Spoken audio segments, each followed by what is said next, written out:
ನೋಡ್ರಿ, ಹೊಸ ಮುಖ್ಯಮಂತ್ರಿಯವ್ರ ಎದುರಿಗೆ ಚಾಲೆಂಜಸ್ ಸಾಕಷ್ಟಿವೆ. ಯಾಕೆಂತಂದರೆ ಒಬ್ಬರನ್ನ ಇಳಿಸಿ ಮತ್ತೆ ಆಗೋದು ಅಷ್ಟೊಂದು ಸರಳ ಅದಲ್ಲ. ಫುಲ್ಲು ಆಗೋದೇ ಬೇರೆ ಇರ್ತದೆ. ಈಗ ಒಂದು ಬಿಲ್ಡಿಂಗ್ ಅರ್ಧ ನೀವು ಕಟ್ಟಡ ಆದಮೇಲೆ ಇನ್ನೊಬ್ರು ಬಂದು ಮತ್ತೆ ಬಿಲ್ಡಿಂಗ್ ಕಟ್ಟೋದು, ಅದು ಒಬ್ರು ಕಟ್ಟಿದವ್ರ ಪ್ಲ್ಯಾನೇ ಬೇರೆ ಇರ್ತವೆ. ಒಬ್ಬ ಇಂಜಿನಿಯರ್ ಕನ್ಸ್ಟ್ರಕ್ಷನ್ ಬೇರೆ. ಇದು ಎಷ್ಟಿದ್ರು ಸ್ವಲ್ಪ ನೀವು ಡಿಫ್ರೆನ್ಸ್ ಆಫ್ ಒಪಿನಿಯನ್ ಬಂದೇ ಬರ್ತಾವೆ. ಯಾಕಂದರೆ ಅವ್ರದ್ದೇ ಪ್ಲ್ಯಾನಿಂಗ್ ಬೇರೆ ಇರುತ್ತೆ, ಅವ್ರದ್ದೇ ಒಂದು ಬಜೆಟ್ ಹಾಕಿರೋದು ಬೇರೆ ಇರುತ್ತೆ.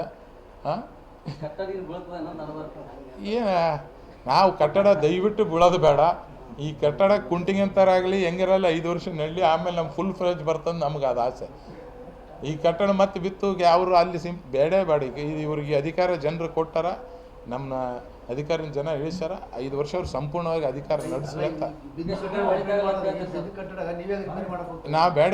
ಅದಕ್ಕೆ ನಾವು ನಮ್ಮ ಇನ್ನೊಂದು ಪ್ಲಾಟ್ ತೊಗೊಂಡೆ ಕಟ್ಟಂಬ್ರಿ ಬಿಲ್ಡಿಂಗ್.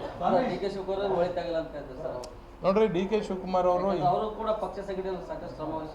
ಬಟ್ ಏನೇ ಶ್ರಮವಹಿಸಿದ್ರು, ಫಸ್ಟ್ ನೀವು ಡಿ ಕೆ ಶಿವಕುಮಾರ್ ಅವ್ರನ್ನ ಸಿದ್ದರಾಮಯ್ಯ ಸಾಹೇಬ್ರನ್ನ ತುಲನೆ ಮಾಡಿದಾಗ ಸಿದ್ದರಾಮಯ್ಯ ಸಾಹೇಬ್ರ ಪರಿಶ್ರಮನೇ ಬೇರೆ, ಸಿದ್ದರಾಮಯ್ಯ ಸೀನಿಯರಿಟಿನೇ ಬೇರೆ, ಸಿದ್ದರಾಮಯ್ಯ ಸಾಹೇಬ್ರ ಐಂದ ಅಸ್ತ್ರನೇ ಬೇರೆ, ಅನುಭವನೇ ಬೇರೆ.